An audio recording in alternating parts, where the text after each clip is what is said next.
UP के श्रावस्ती में ARTO कार्यालय का भ्रष्टाचार अब सड़कों तक पहुंचा। वसूली के लिए विकलांग ट्रक ड्राइवर को मारा थप्पड़।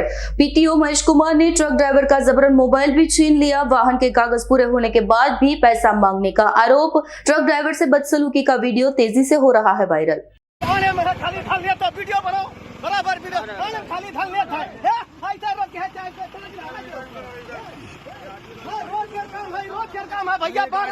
भैया क्या हुआ था आपके साथ? ये जबरदस्ती कर रहे हैं। हाँ, किस लिए? एक हाथ मारे हुए हैं, अब मेरा एक पैर नहीं है, ये मारे हुए हैं। ये वीडियो सीधे नेट पे डालो। ये श्रावस्ती के आरटीओ साहब है ना? हाँ, श्रावस्ती के आरटीओ साहब है। श्रावस्ती के आरटीओ साहब है ना? हाँ। आप विकलांग भी हैं? जी हम विकलांग, हमारे गाड़ी में आलू लोड है। गाड़ी का पेपर ओके? गाड़ी का पेपर ओके, ऑनलाइन चेक कर लीजिए। ये टमाटर मारने के लिए मैं रात से खाया पिया नहीं। गाड़ी रोक के से मार गाड़ी नंबर गाड़ी रोक के से मारने लगे ना? मेरा बिल्टी